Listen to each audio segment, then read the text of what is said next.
AM to get the best rates? Or how about a celebrity quarterback or fake university saving you money? There's a lot of marketing stunts when it comes to insurance, but what you really need is someone looking out for you. Call Array Insurance, and they will work hard to find you the best insurance coverage and rates. So avoid gimmicks and call Cheryl at Array, 763-504-3067 or arrayinsurance.com. Array Insurance, working hard for you. With your AM 950 weather, I'm Brett Johnson. Look for partly cloudy skies today with a high near 51, tonight cloudy with a low around 35, and Friday sunny with a high near 49. Tap, taste, and treasure at Vinaigrette. They offer the finest in extra virgin olive oils, white balsamic vinegars, wine vinegars, and more. Reintroduce yourself to all of the many flavors by tasting before you buy. Vinaigrette is located off 50th and Xerxes in Minneapolis or at vinaigrettemn.com.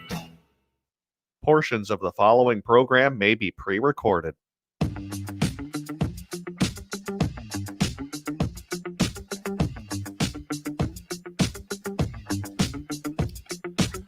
Broadcasting live on the Civic Media Radio Network. It's the Matt McNeil Show for your Thursday. Good to have you with us today.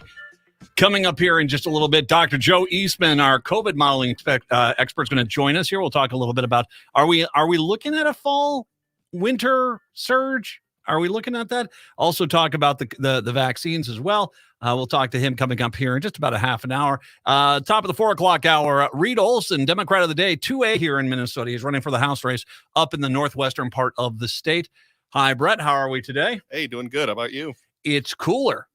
It is definitely. Yeah, it is. It feels like October suddenly. You and I were talking yesterday. You were thinking I might not be able to go short sleeves today. You at least have the jacket with you. I have a sweatshirt with me. You know that if you've got your consult the what's Matt's wearing guide at home, you know we're around 50 degrees if I got the sweatshirt on. Okay, below 40, the pants become longer. And then we go from there. We really should just cut the weathers out of your show and just have people look at the Facebook feed. What's Matt wearing? And that's the weather. There's your weather. Well, they used to do it with the big ball downtown in St. Paul, didn't they? One of the web TV stations up here. It's the ball's green. It had what, 3 colors, which of course that's every weather right there. Just 3 different types of weather you have. They had 3 colors, and that was what they did. We could do that. What's Matt wearing? Well, you can tell it's a hot day. The thong is out. There you go. I'm going to regret that in July next year. Yes, you are. Yes, you are. A lot to get to today. I want to bring this up. This is just breaking news right now. President Joe Biden is pardoning thousands of Americans convicted of simple possession of marijuana under federal law as his administration takes a dramatic step towards decriminalizing the drug and addressing charging practices that disproportionately impact people of color. Biden's move also covers thousands convicted of the crime in the District of Columbia. He's also calling on governors to issue similar pardons of those convicted of state marijuana offenses, which reflect the vast majority of marijuana possession cases. Biden, in a statement, said the move reflects his position that no one should be in jail just for possessing marijuana. Too many lives have been upended because of our failed approach to marijuana. It's time to right these wrongs. I just got back from Colorado, where marijuana is very legal, and their society hasn't fallen off the cliff. And yeah, there are some real tight asses around that basically want to sit there and say, it's a horrible drug. Dude, if you are bothered by marijuana, then you should be ballistic about alcohol. And I am dead serious. You should be nutsoid about the legal sale of alcohol. Well, alcohol has a long history. So does marijuana, man. All right. So seriously, if you're infuriated by this, then you had better be infuriated by the sale of alcohol, because alcohol is far more dangerous, takes far more lives. Drunken driving. My God, we've had studies out here that show drinking and driving and drinking overall is becoming one of the leading causes of death here in the United States. So yeah, I commend this, because like I said, I got a front row seat when I was just out in Colorado. I didn't see a problem. And no, you didn't see people just sitting on the streets smoking dope all the time. Well, at least that's what the officer told me I couldn't do. So, but no, I do not engage. I'm too old now. I've aged out of this. Excitement for me is like Metamucil. So that's where I'm at in my life. You didn't see society crumbling around you. You didn't see it.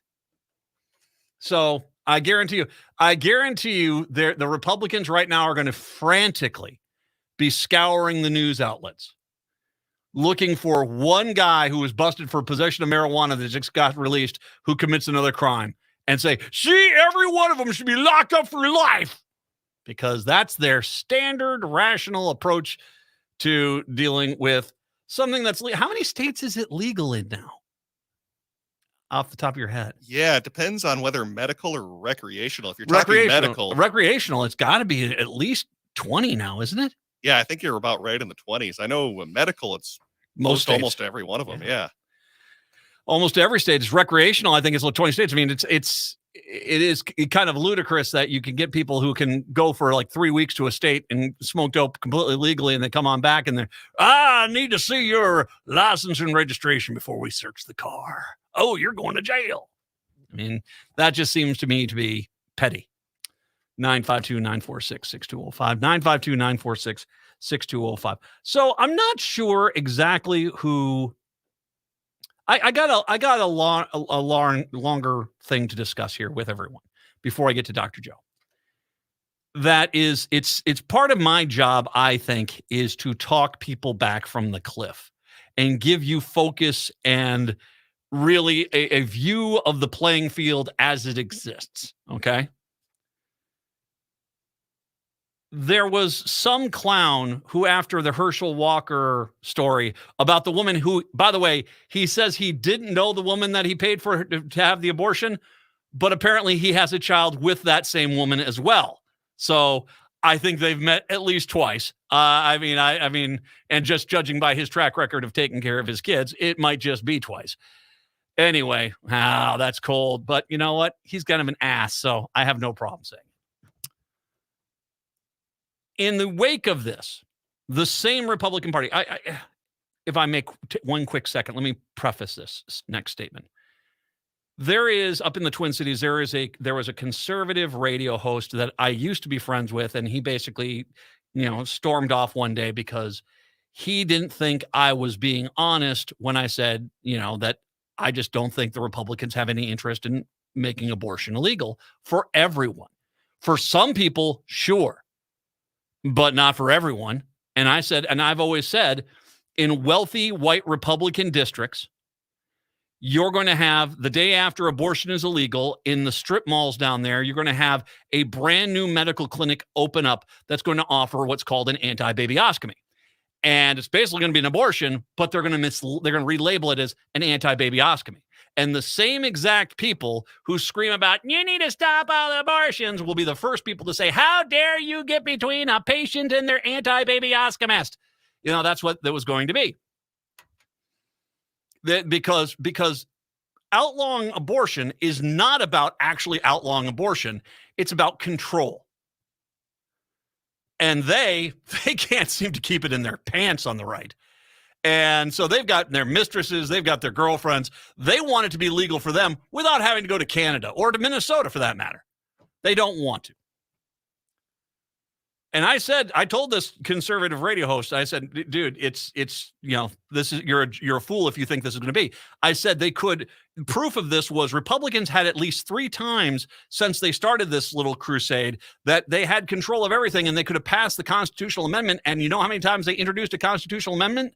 0, not once, not one single time. They could have done it and they didn't. So who's that on? No, the Republicans don't want to outlaw abortion. They want to make it abortion illegal for certain people. And this goes back to my theory has been proven by Herschel Walker. Because was it Laura Loomer? I think it might have been. She was on a podcast or something of that nature. And she was saying, I don't care if Herschel Walker paid for the abortion of a baby bald eagle, which I don't think you understand how birds and eggs work, but needless to say, whatever. But she was making the point, I don't care because all I want is control of the Senate. So she was basically saying abortions are perfectly fine if it's a Republican because the more important thing wasn't the sanctity of life. We got to save the babies. Nope, it's about we got to control the Senate. And by the way, At any point, does anyone think that Herschel Walker has anything that would determine that he could be a senator? No. So there's one thing you've learned is basically that the abortion issue, it's not about abortion. It's about controlling their opponents and certain people, predominantly women, black people, minorities. That's how they are. That's how the Republicans roll. And when one of their own gets caught up in their own hypocrisy, they're the first to say, I don't care. As long as we win, I'll go to bed with Satan himself.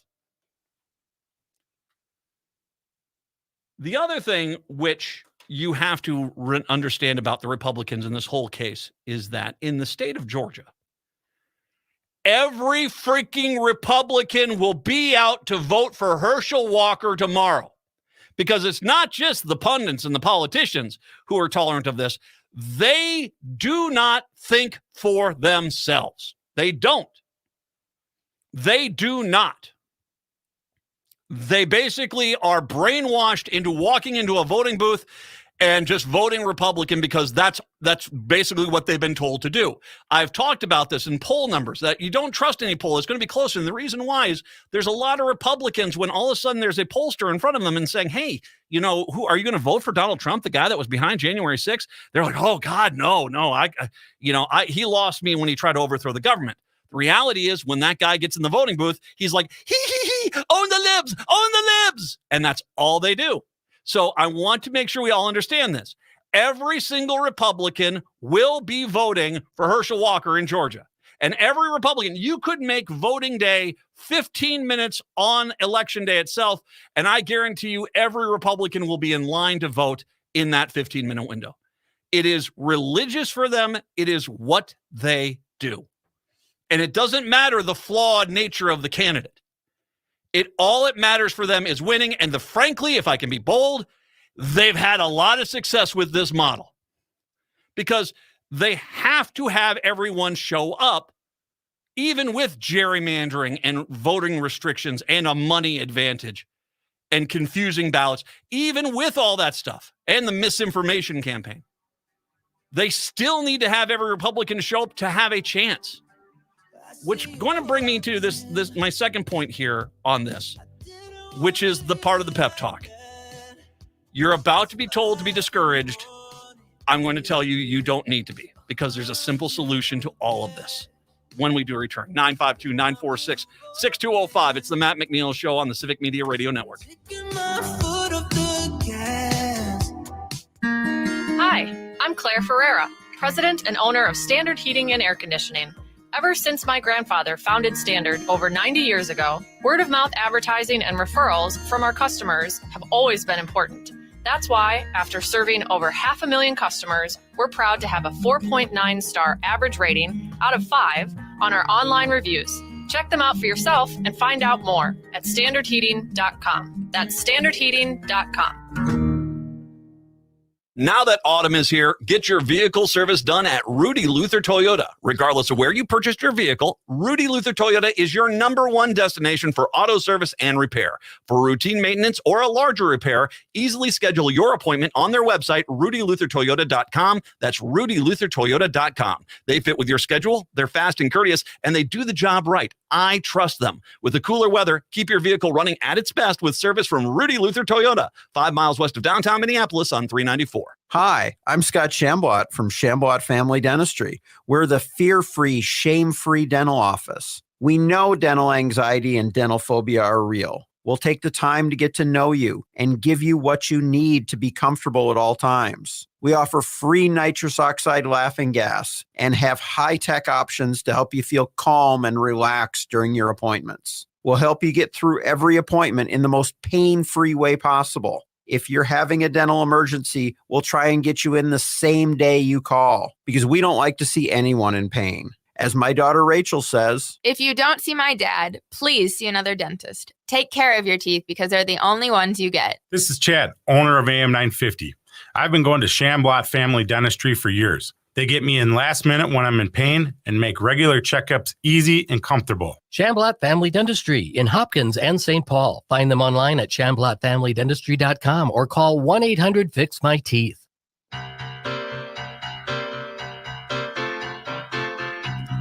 I have just been informed there are some new people listening to us right now. How about that? Oshkosh Air Support, 98.3 FM, WISS, 1100 AM. Hello, I'm Matt. In case you haven't guessed, I'm not going to be like anything else you've ever heard, okay? Welcome to the party, pal. Also, Lake Air, WXCE 1260 in Amory. Bull Falls Radio, WXCO 98.9 FM and 1230 AM in Wausau. Devil Radio, 92.7 FM in Madison. WTTN 1580 AM in Columbus. Locally grown radio, WFHR 1320 AM and 97.5 FM in Wisconsin Rapids, Stevens Point. And WAUK 540 AM, 101 FM, The Shaw in Waukesha, Milwaukee. And of course, on the flagship in Minneapolis, St. Paul, the progressive voice of Minnesota, it's the Matt McNeil Show. Hi. Good to have you. Oshkosh. Nice. Nice to have you on board. Buckle up. All right. So, my first point is that it doesn't matter how flawed the candidate is for the Republicans. They'll all vote for him. They will. Because it's not about competency. It's not about good representation.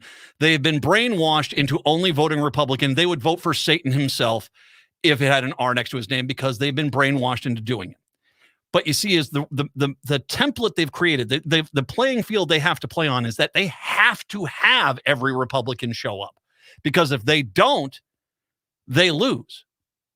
Which brings up something I've heard a few Democrats lately, and I don't think it's a coincidence that in the last 2 days I have seen so many freaking stories from the media, national media, local media, where it's Democrats in big trouble. Oh, Democrats are looking for big losses, and you go look at the story, and I'll give you the consummate example of why this is just absolute garbage. The one story is Democrats in trouble. The Democrats were still leading in the polls by 2, which would not be trouble, be leading. But the argument they made was in the article, if every uncommitted voter voted for the Republican, it would be a landslide. Well, yeah, and we could go the other way. If every uncommitted voter voted for the Democrat, it'd be a landslide. The entire argument here, remember this about media. Media, there's the news media. They're in the money-making business. They don't want to stop the ads from coming in. We're getting close to the election. They want this money pouring in until this last second. And so they'd rather sound like they're buffoons way off base than as opposed to actually, on target. So they will basically insist, oh, this is far closer than it is. It's not in a lot of places. And it's not because of the Roe versus Wade overturning. That has been a big impact. But needless to say, I think that plays an effect because I have heard a lot of Democrats in the last week or so start saying, I'm scared. Oh, I'm concerned. All right. Republicans are going to spend, and I am not joking, millions of dollars to convince Democrats to not go and vote. Because for their template to really work, they need Democrats to stay at home. I've got a simple little math program for you. If every Democrat went out to vote and anyone who leans Democrat went out to vote, it would be an ass-kicking of monumental proportions. There are far more Democrats than Republicans in this country. But you get this indifference on the left. And I've said it before here on this show. Outrage is like sour cream for the Democrats. It lasts about 2 to 3 weeks. And then they kind of go on their merry way. And right now, I've been impressed with how outraged still a lot of people are about having their rights taken away by the Republican Party with the overturning of Roe v. Wade.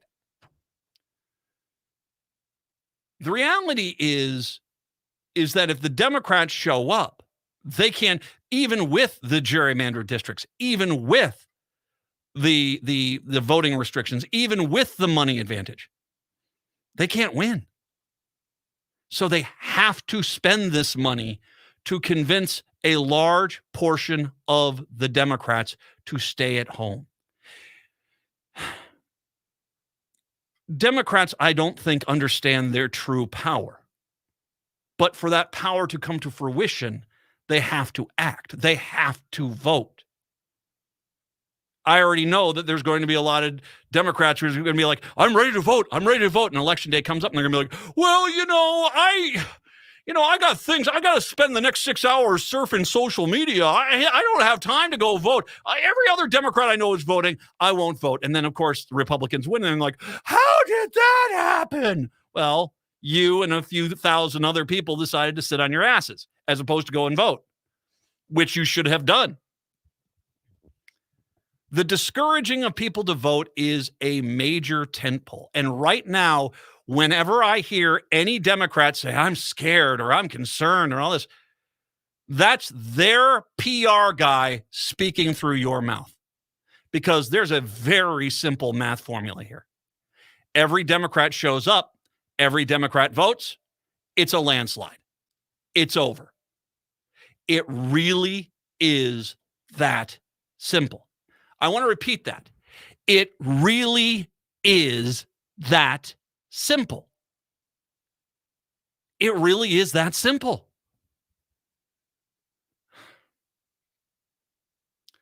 Vote. You have early voting in your state? Vote early. If you have to show up on election day, well, show up on election day. You have to vote. Everyone, don't expect anyone else to do your basic, decent level of civic patriotism for you. You need to vote. And then you need to call all your family and friends and ask them, are you registered to vote? Are you voting? Do you need to get a ride to the polling place? Do you need help finding where you vote at? That's everything. It's not memes.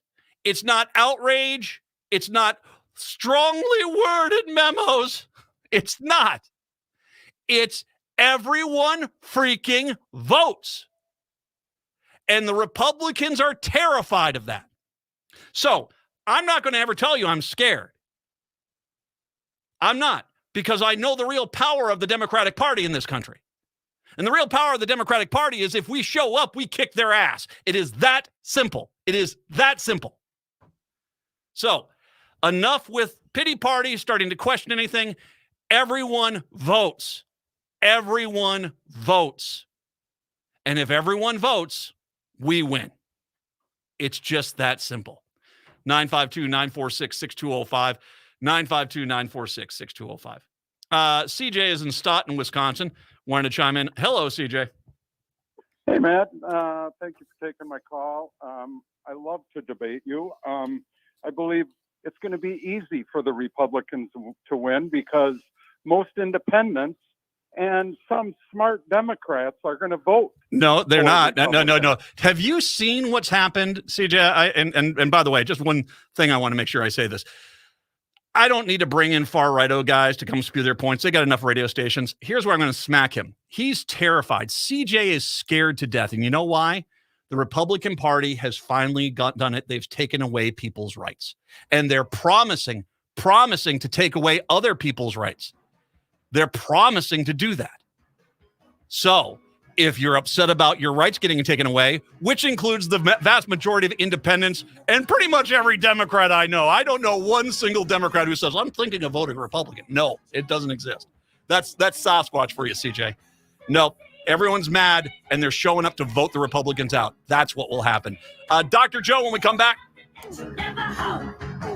It's an absolute must for any true foodie. Vinaigrette at 50th and Xerxes in South Minneapolis offers premium oils and vinegars for the most discriminating of tastes. This is Sarah Piepenberg, owner of Vinaigrette. We bottle on-site, there's no guesswork, and you get to taste test each and every oil and vinegar we offer. Our direct relationship with the growers ensures an uncompromised level of satisfaction. When you need to know you're cooking with the finest ingredients, first contact the independently owned Vinaigrette, 50th and Xerxes in South Minneapolis. Online at vinaigrettemn.com. Hi, folks. This is Kirk Bankstad from the Minocqua Brewing Company, and I sell Choice Hard Seltzer. Choice is an all-natural, 105-calorie grapefruit-flavored hard seltzer for those who believe that a woman's reproductive decisions should remain a private matter between her and her doctor. When you purchase Choice Hard Seltzer, 5% of the proceeds go to support reproductive rights organizations in Minnesota. Drink progressively with Minocqua Brewing. Get their Choice Hard Seltzer at Top 10 Liquors in St. Louis Park and Stinson Wine, Beer, and Spirits in Northeast Minneapolis. Find other Twin Cities locations at MinocquaBrewingCompany.com. Cafe Latte offers made-from-scratch soups, salads, sandwiches, and mouth-watering desserts.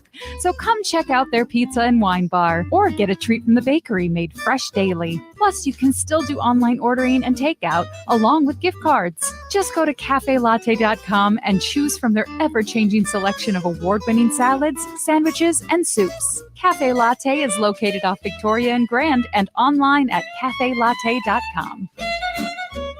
If you're looking to save money on your home or building improvement project, check out Better Futures Minnesota's reuse retail warehouse in South Minneapolis. We carry salvage building materials such as cabinetry, flooring, plumbing fixtures, appliances, lighting, and more, saving you money and saving the planet by keeping these items out of the landfill, by giving them another life. Selections change daily, and we also take donations. Go to betterfuturesminnesota.com and look under Reuse Warehouse to learn more. Let us know AM 950 sent you. Hi, Minneapolis. This is Randy Rhodes. Listen to me. Weeknights, 10 to midnight, AM 950, the progressive voice of Minnesota.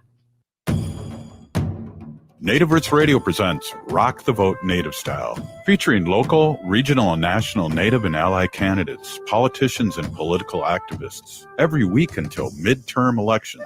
Join us on Tuesdays at 6 p.m. for Native Roots Radio presents Rock the Vote Native Style, educating and empower Native people and BIPOC allies to take to the polls and make their voices heard. Rock the Vote Native Style, Tuesdays at 6 p.m. Central on Native Roots Radio.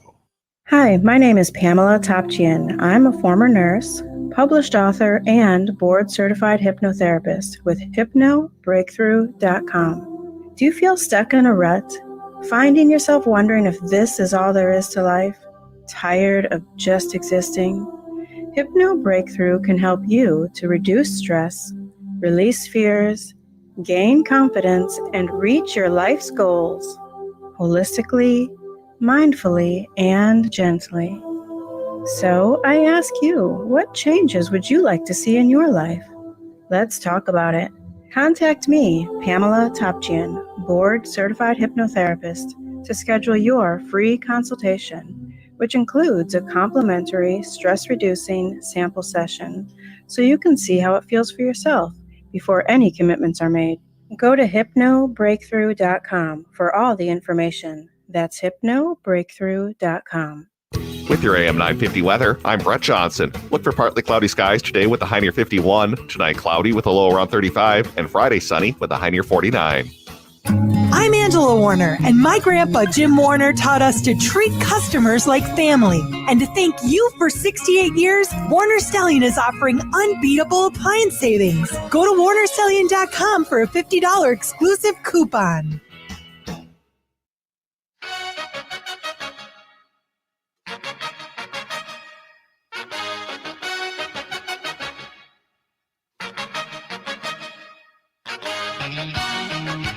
It is the Matt McNeil Show on the Civic Media Radio Network. I find it pretty dang funny that the minute I say the Republicans are going to try to discourage you from voting, what does CJ do? Oh, no. Don't believe the optimism from Matt. You should be scared of voting. Republicans are terrified of all the Democrats voting. They are terrified of it. So just go out and vote. That's the important thing. By the way, thank you very much to Todd Cole. It's sponsoring AM 950 all this week. That's the flagship station up here in Minneapolis, St. Paul that we are on. Of course, he lives overseas. He wants to promote progressive radio in the upper Midwest, and so he promotes the station here. He, of course, has been involved and been rooting for Ukraine as they have been battling the evil despot Vladimir Putin in Russia.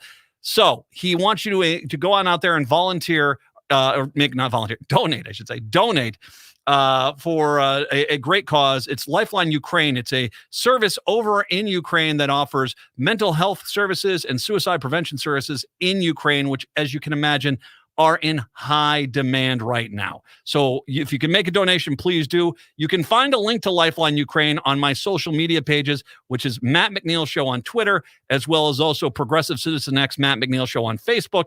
Please make a donation. Help the people out as they deal with that horrible situation. And thank you very much to Todd. 952-946-6205. 952-946-6205. Dr. Joe Eastman is our COVID modeling expert. He has worked with NASA. He has worked with the LTER. He's worked with Colorado State University. Currently, he is part of the University of Texas Austin COVID modeling team. He's kind enough to join us to talk today about where the numbers are pointing right now. Hi, Dr. Joe. How are you, sir? I'm doing outstanding, and this Democrat has already voted. Nice. We have got really early voting here in Minnesota. You're up on the north there. Where we are by Grand Rapids, right? That's correct. Yes. How cold is it up there today? Oh boy, we're touching the grand temperature of 41 right now outside the house with gale force winds blowing like crazy. Stop it, but, Canada. You know, the colors have pretty much at their peak right now. It is stunning. It has been. It's the upper Midwest has been gorgeous this year. So good news there. Let's get into the meat of this. First of all, I want to give, you sent me an article from Axios, which is unbelievable when you think about the amount of cases. Basically, that 24 million people have been determined to be suffering from long COVID. Is that correct? That's right. Currently, we have 24 million people, and it just keeps climbing because we're at about 40,000 new cases a day.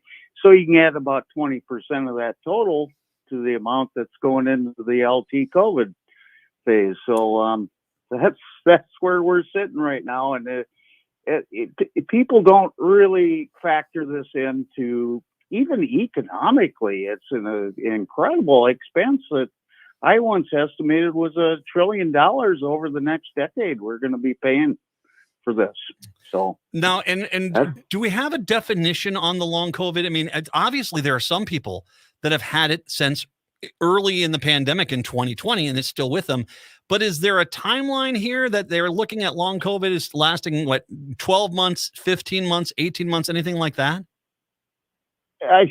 Well, it's based on weak science currently, but about 2 years is what they're saying. But it's one of those things where you don't know. I mean, once something messes with your brain, it's hard to turn it back and turn it off.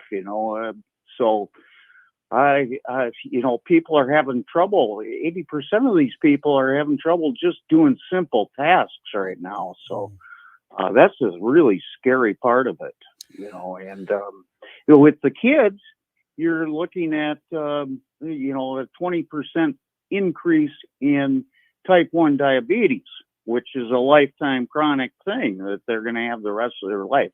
So you really can't put a fixed number on how long it's going to last, but in general, we're looking at about 2 years.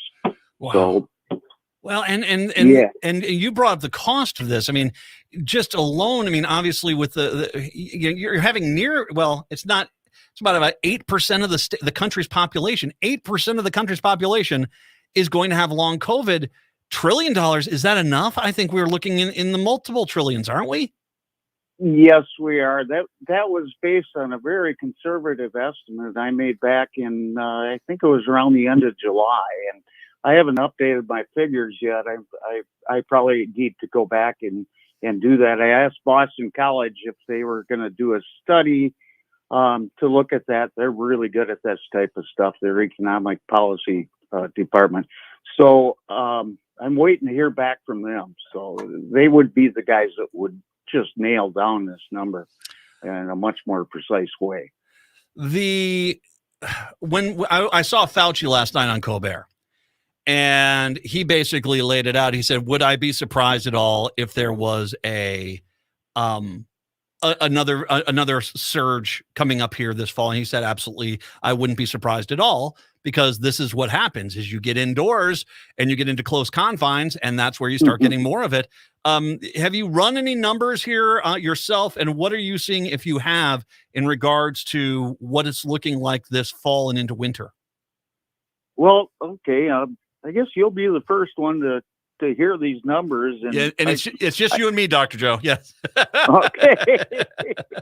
I haven't published this out formally because I'm still looking to make sure it passes my smell test. But anyways, in January, I'm looking at approximately 600,000 new cases a day, and the death totals of around 1,500 per day.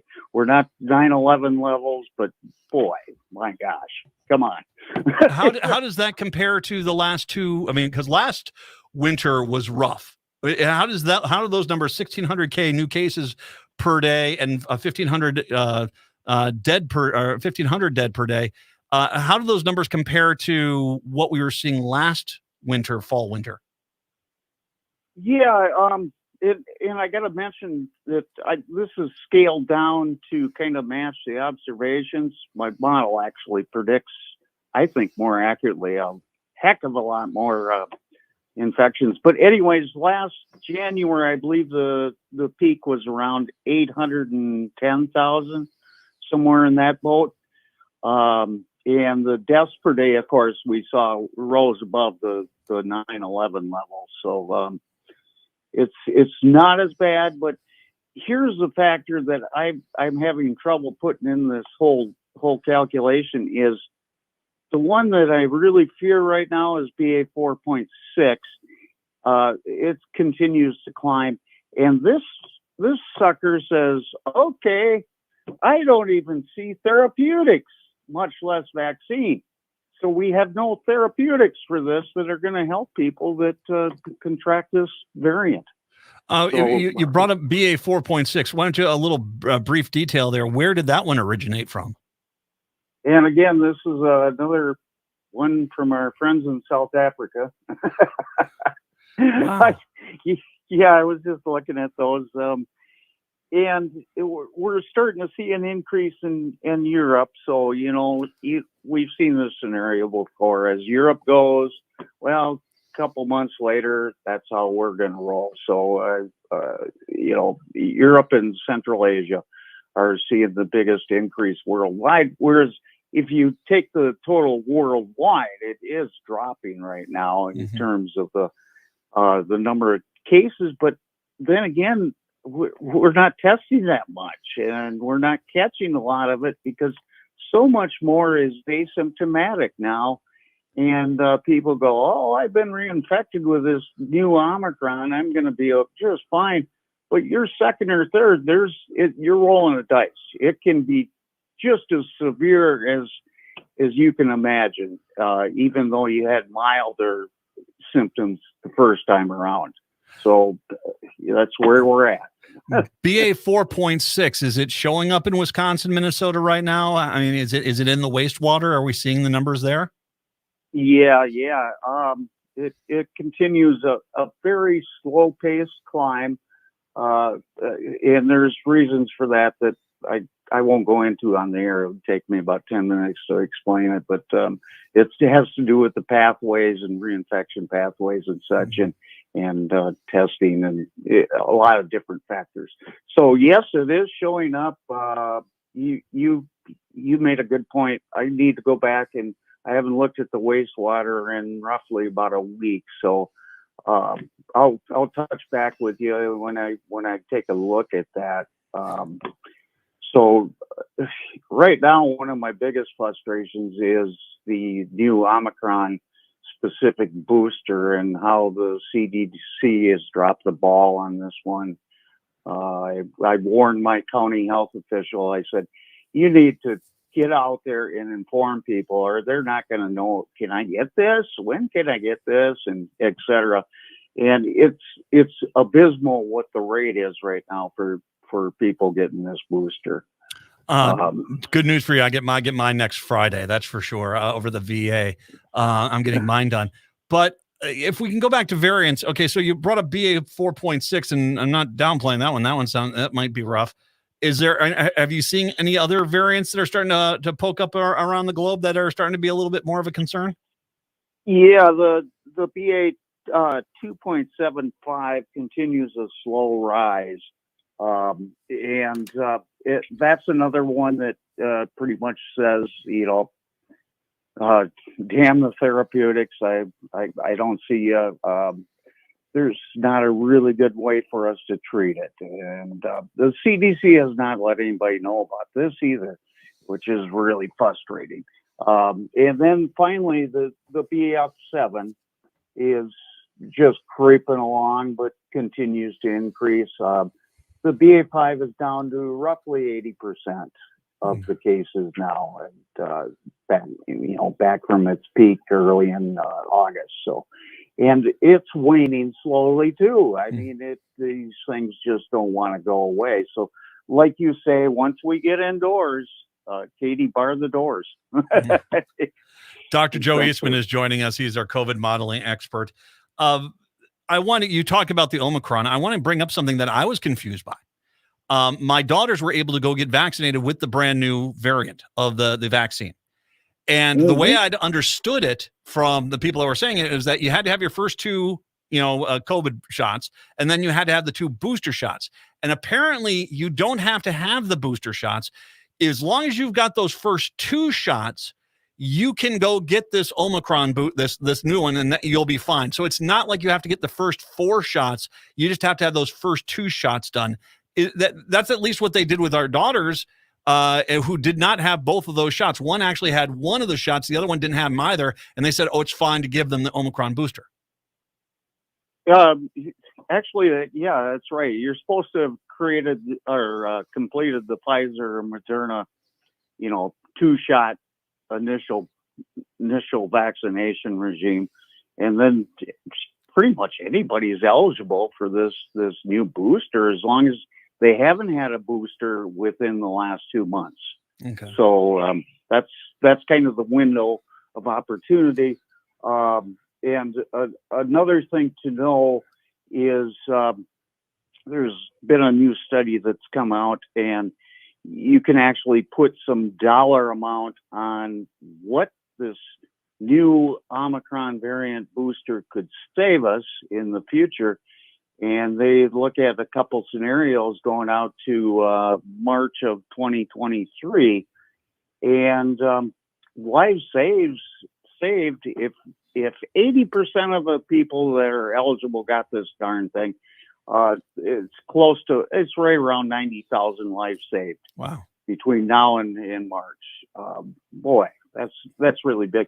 And then the hospitals, you're looking at about 1 million hospitalizations saved if people went out and got this. And finally, just resisting the infections or reinfections, about 26 million people will not be getting infected if we just comply with this and go out and get the new booster.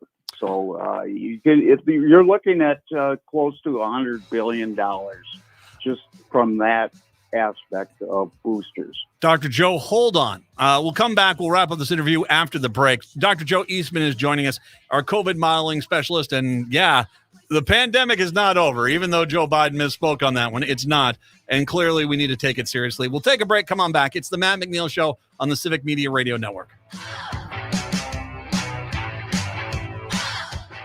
Hi, I'm Rachel Shamblot. My dad is Dr. Scott Shamblot from Shamblot Family Dentistry. A lot of people are afraid of the dentist, but you don't have to be. My dad makes going to the dentist comfortable and even fun. He won't be mad if you haven't seen a dentist in a long time. He just wants to take care of you and your teeth.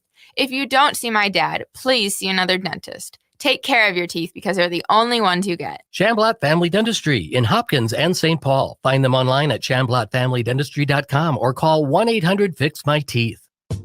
The Park Tavern is your go-to destination for fun. Your friends and your family will have a great time with the fantastic food like the pizzas, appetizers, burgers, entrees, and sandwiches. The best bowling in Minnesota, the wildly popular outdoor patio, great drink specials, all the big games on their numerous screens, and it's the perfect place for your next private event, even large gatherings for over 200. The Park Tavern is your go-to destination for everyone age 1 to 100. Come see for yourself. Have fun at the Park Tavern, Louisiana Avenue, north of Highway 7 in St. Louis Park. Are your remote workers putting your company at risk? Not sure what steps to take to secure your data?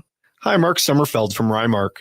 The Rymark team is guiding our clients through these difficult times. In fact, demand has been so high, we created an easy-to-follow guide with the 5 steps to securely work from home. It's yours free. Download our 5 steps to securely work from home now at rymarkit.com or call 651-328-8900 for a no-cost how-to discussion. Hey, Minnesota, I'm Rick Smith, host of The Rick Smith Show, and I want to hear from you. Call in, be heard at 1-866-416-RICK. That's 1-866-416-7425 as we focus on the issues most important to working America. The Rick Smith Show, where working people come to talk. Weeknights, 8 to 10 p.m. right here on AM 950 KTNF, the progressive voice of Minnesota.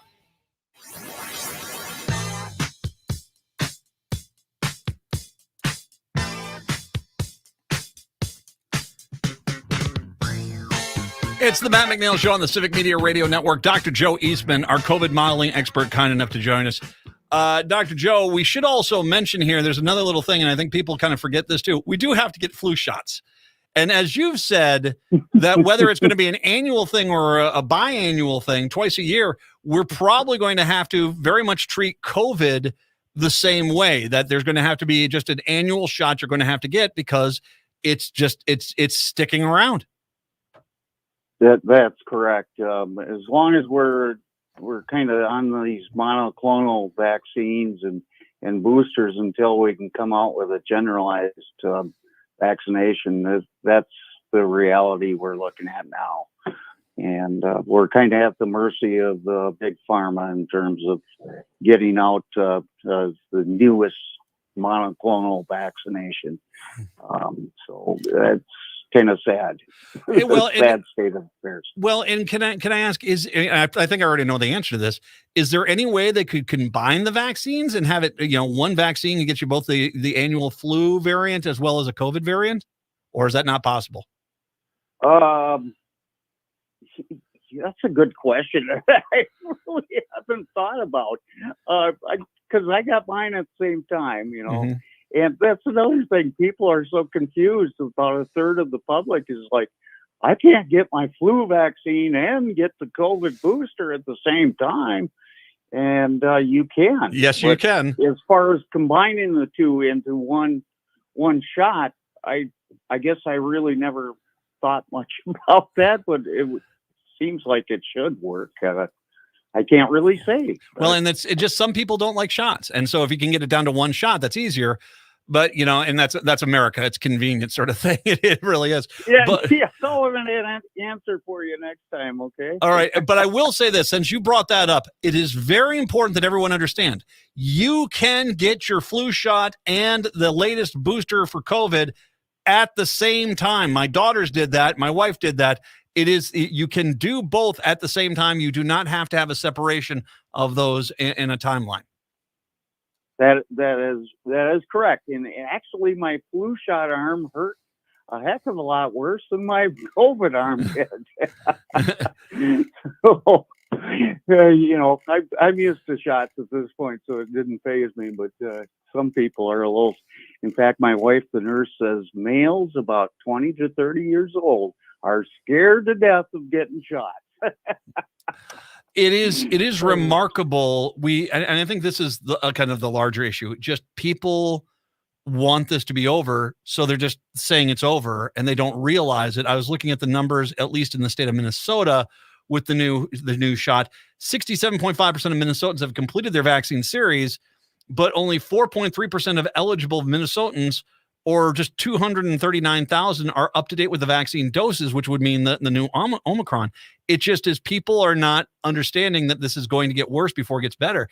It's especially as we get it, Wisconsin, Minnesota, you're indoors. I mean, we're about to go into the holiday season, and you're going to spend a lot of time inside stores, shops. If you're going back to the office, it's going to be in schools as well, especially the schools. It's something this is just by nature. We've created an incubation zone, basically. You're absolutely correct. And it all comes from the leadership on down. And I never thought I'd lose faith in the CDC, but their reputation right now among my colleagues is just, we are not happy. I'll put it that way. And it started back with the school mask mandates. hospital mandates for masks, they dropped. And now they're not even monitoring travel outside of Ebola coming in from Uganda. So it's a leadership thing, and I'm seriously concerned. I always respected the CDC with the highest regards, and the rest of the world did, and not so much right now. Well, and it should be mentioned. It should be mentioned what Dr. Joe is saying is he wanted school mask mandates to stay in place. He wanted hospital mask mandates to stay in place. He wanted a more stringent mentality because all the numbers and the science were pointing to this, but it seems like the politics of it finally and the wariness of a public that's been through this for 2+ years now finally outweighed what is really the more common sense suggestion. You're absolutely correct. It really does frustrate me, but all I can do is keep on doing the best, and thankfully I have platforms like yours that I can get some of the word out and hopefully save a few lives here and there. But we need more education. I do want to encourage people that Dr. Joe, I think the best way to follow you is on Twitter. What is your Twitter handle on that so people can find you and follow you there? Yeah, JLEROLLBLUES, Jelly Roll Blues. And you can go to jellyrollblues.blogspot.com and read my posts on different aspects of COVID, and all kinds of different things are on there. I like to do nerdy science things and stuff like that. So please come on in. By all means, don't be afraid of facts, people. Don't be afraid of facts. Dr. Joe Eastman, Dr. Joe, as always, and just a privilege chatting with you. I hope you're wrong. I say this every time. I hope you're wrong. But so far, I don't think you've been proven wrong. You've been right every time. And so that's why I have you on. So thank you very much. I appreciate the information, as sobering as it is. Thank you very much. And thank you very much, Matt, and keep on doing what you're doing. Thank you. Thank you much. Dr. Joe Eastman, kind enough to join us for his about every other week visit. Yeah, and trying to tell people that, I mean, I get it right now. I know that there's a lot of people out listening, and it's like, oh, come on, Matt, do we really have to listen to this? Yeah, you probably do.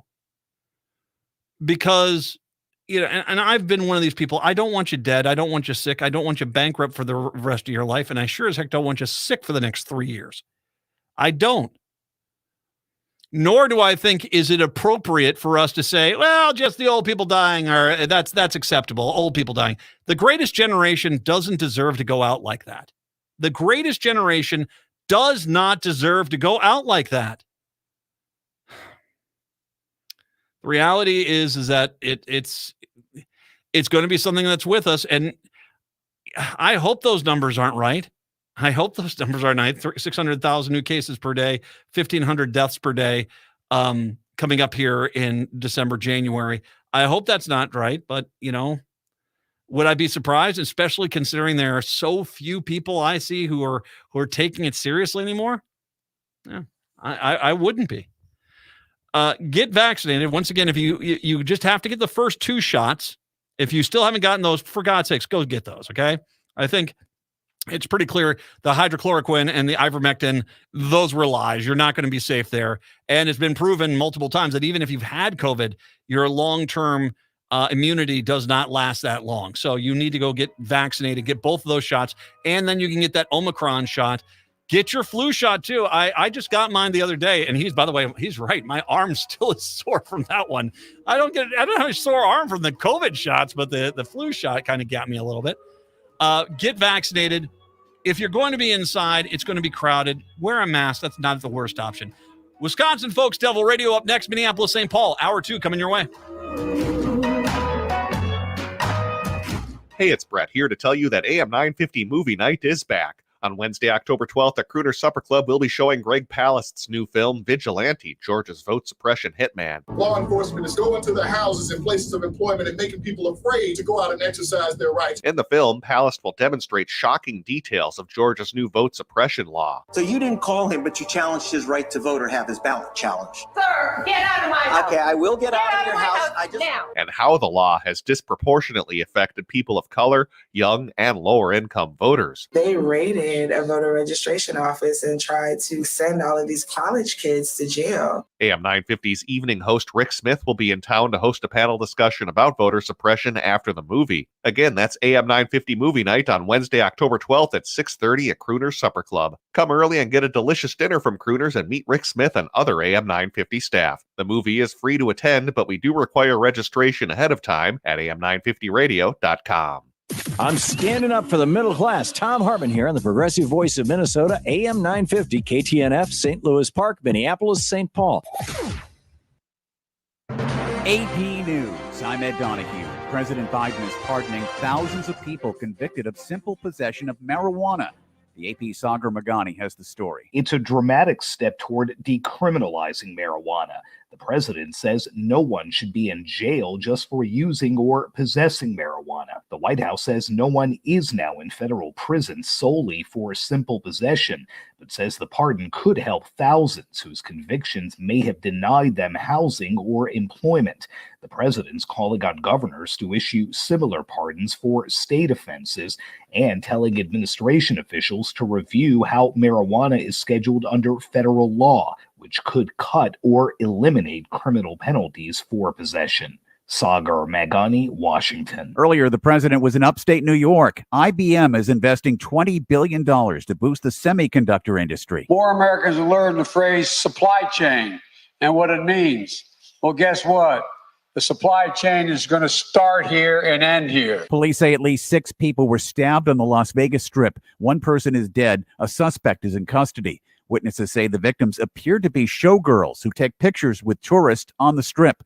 Stocks finished lower. The Dow finished down 346 points. The markets are still holding on to gains earlier in the week. Earlier today, the director of the International Monetary Fund, Kristalina Georgieva, had this to say in Washington about the global economy. More likely to get worse than to get better. The office of Alaska Senator Lisa Murkowski says 2 Russians trying to leave the country to avoid being forced into military service are asking for asylum in the U.S. after landing on a remote island in Alaska.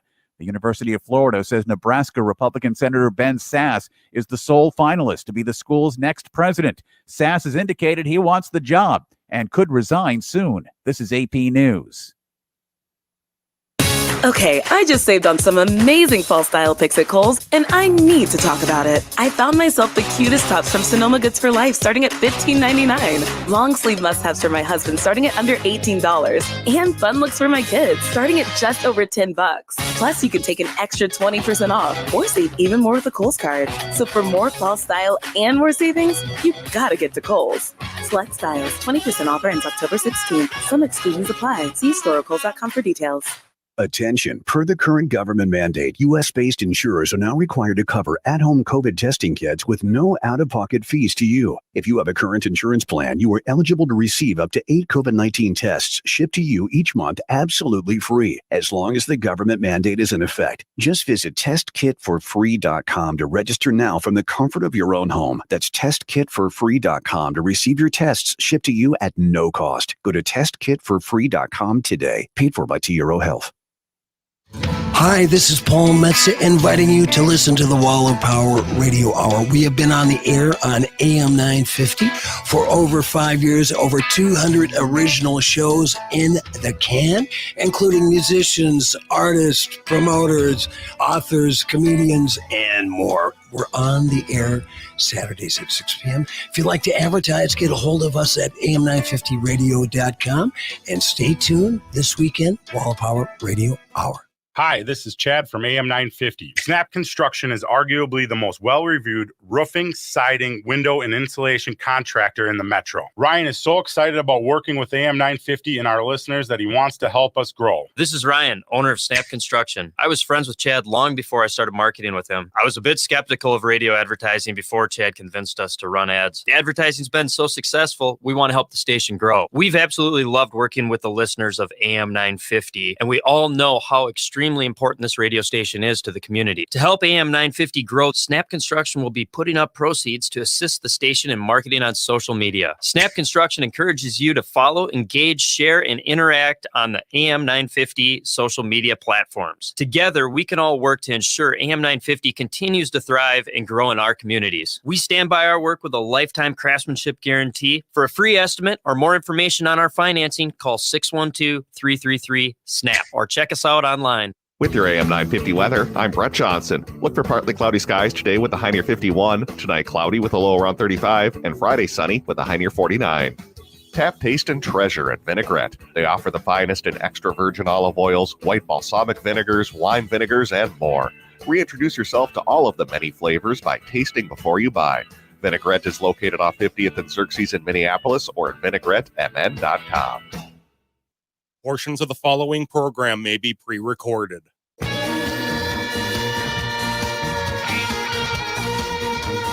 AM 950, the progressive voice of Minnesota, the Matt McNeil Show, hour number 2 on your Thursday. Thanks to Dr. Joe there. Good information there. By the way, when CJ called in a little earlier here, I went and got this. Remember, he said, all the independents are going to vote for the Republican. Hey, I just pulled up that KSTP TV poll from yesterday. Walz leads by 13 among independents. Who wants to break it to CJ that he's just full of it? I will. I'll do it. You're full of it, Matt. Yeah, it's if the Democrats go to vote, in mass, as they should, as Republicans do, it will be a landslide. It will be an absolute landslide, and the Democrats will have control of pretty much everything. It really will. It will be outstanding, but it takes Democrats showing up to vote. Just vote. Make sure you're registered to vote. Make sure your family and friends are registered to vote. Make sure do they know how to vote early? Because you can vote early in Minnesota. It's a beautiful thing. You can go vote right now, or you can vote on election day. Do you know where you need to go vote? Help them out. Do they need a ride? It's that simple. If all the Democrats vote, especially with the way that the numbers for women have shifted to the Democrats at this point after the overturning of Roe v. Wade, it will be a very good year for the DFL. It absolutely will. 952-946-6205. 952-946-6205. To the Northland we go. Our Democrat of the day is it might be the biggest House district in the state. This thing is huge. It runs from Angle Inlet all the way down to Bemidji. It is huge. Reed Olson is kind enough to join us. He is the DFLer running to represent Minnesota 2A as Democrat of the day today. Hi, Reed. How are you doing today? Hey, I'm doing great. How are you? I'm doing well. I got a report from a guy up in Grand Rapids last hour that it's about 40 degrees there. Is it much warmer for you where you're at? It's not much warmer. Last night, I think we topped out at about 71, 72 degrees, and I think today's high is about 41, 42. So quite a change. We knew it was coming. It's going to get frosty up there tonight, I hear. It's going to be a chilly one here for the next couple of nights. I'll bundle up when you do the door knocking here. Why don't we take a few minutes here, first of all, and allow you to introduce yourself. Who exactly is Reed Olson? Super. Yeah, I'm Reed Olson. I am a Beltrami County Commissioner. And you talked about the size of the district. I think Rob Eklund's district, I think it's 3A. That might be that runs east-west from I Falls to the Arrowhead. Mm-hmm. So that might be geographically a larger district, but mine is pretty good. So I'm in my second term as a Beltrami County Commissioner. I'm a small business owner. I own the Wild Hair Bistro, which is a restaurant downtown Bemidji. And I stepped away from dishwashing about 3 years ago to be the executive director of the Nameless Coalition for the Homeless. It's an organization that I'm a founding board member of. And in 2015, we bought a little church and converted it into a homeless shelter. And then just in December of 21, we acquired another building and opened up a day shelter. So we've got 24-hour a day and 365 day a year service for unhoused people in the Bemidji area. So I've been in public office since 2013 when I got elected to the Bemidji City Council, and I've just been enjoying that role as a community, as a local, nonpartisan elected, and now I'm jumping ship and trying to do the partisan racket, and having a lot of fun here campaigning. I will say this: I worked a long time ago up at KKBJ up in town there, and homelessness. I came from the cities, and I'm like, it's hard enough to imagine people being homeless in Minneapolis, St. Paul. There is an amazingly large homelessness issue up north, and bless you, just absolutely bless you for addressing that issue and being on the forefront of trying to deal with that, because obviously, especially when you get up there with those cold temperatures, it's, we're talking life or death when you're homeless. And so to be able to help the people, the most needy people, I mean, that is just absolutely wonderful, and congratulations, and wonderful that you've been doing that. Well, thank you. It's a very rewarding job. I really enjoy doing it. I have a great staff that also really enjoy what they do, and we just try to give people as dignified a setting as we can, a safe and dignified setting, while they try to navigate what can be a pretty difficult path to back into housing again. And a lot of people that we serve, I see more and more evidence of just the breakdown of the mental health care system in our country, specifically in our region. We're starting to build back some of that capacity, some of that mental health infrastructure, but too many people that we serve, but for their untreated mental illness, would be in housing, but they're just struggling, and so they find themselves at our doors, and we try to connect them with the services they need to get back into a more secure, stable setting. Well, bless you on that. That wonderful work. Can I ask you, with the redistricting, how did the district change? It changed radically. Well, I should say district, the original 2A lost 51% of its population. Okay. So it used to run from just north of Park Rapids all the way up. So that's Hubbard County. So the top half of Hubbard County approximately, all the way up through all of Clearwater County, I think a little bit of Roseau County, and then all of Lake of the Woods. And now it lost any of Roseau, it lost Hubbard, it lost the bottom 2/3 of Clearwater County. That's where Bagley, Minnesota is. So the top third has Clearbrook, Minnesota, and Gonvick. So it's got those two cities, and then 3 townships up in the northern part of Clearwater County. The lion's share of Beltrami County, excluding the southeastern corner, all the way up to like Black Duck and Kelliher. So we have, like you said, we go from Bemidji all the way up to the Angle, all of Lake of the Woods, all of Red Lake Nation, northern Clearwater County, and then the bulk of Beltrami County. So Bemidji is basically Mr. Grossel, my opponent, the incumbent. He lost the real red meat, or his real base. He lost Bagley, Shevlin, northern Hubbard County, and he picked up Bemidji, which is a blue city. Yes. And then the townships around Bemidji, which are more kind of pink. So I, as a county commissioner, I represent one township next to Bemidji. Otherwise, I represent 3 city wards. And that township, I have gotten about 49% of the vote each year that I ran for county. So hopefully that will stay. It'll be interesting once there's a DFL next to my name, and not nonpartisan. We'll see if I'm hoping that I can hang on to at least 45%, 50% of that district. Or of that township. So Grossel really, he lost a wonderful district that he could, we could see that, 3 years ago, he got arrested, beat up a security guard, got in a fight with cops, got in a fight with nurses. That's right. And he still won his next cycle with 63% of the vote, so that's how solid, it's kind of red no matter who or whatever. But now that's not the case. So now he has to introduce himself to Bemidji, where he isn't real popular. And I have much more name recognition because I've been in office. I've owned a business for 17 years, been in office for 10 years. So people are used to seeing me, used to seeing my name. They know me. They know that I'm, with the work that I do on housing and homelessness, they know me as someone that cares about his community. And they know Grossel, if anything, as kind of being a culture warrior bully. So I think I stand a really good chance to, I think it's technically considered an R+3, and I hope that the Republicans really lean into that, like, oh, we're fine. It's the advantages to us. But I think the amount of work that we've been doing, I have a great campaign, a bunch of wonderful volunteers. We've been door knocking every day in the district. We've been getting up to the debt. We've been getting up to Williams. I was just up there last Saturday for the Potato Day parade. And so we're getting out to places that politicians don't normally go to, and we're getting seen, and we're talking to people, and we're running on just kind of, important issues for our area, which is housing, childcare, mental health care. And it's really resonating with people because it's what they see that they need in their community, so. I'm just super excited. If you talk about strong Democratic areas up there, let's bring in the Red Lake reservation as well. Oh, yes, in Red Lake. I'm sorry. Yes, absolutely. The Native American vote has been, it's been so important for the DFL. It's something I think the DFL needs to know more now and then. But, it does create another bit of jeopardy for your Republican opponent, because not only do you have and I lived in Bemidji. Bemidji is blue, and it is it's not shying away from being blue either. It's a blue district. And then, of course, the reservation there, that has also been a traditionally blue area.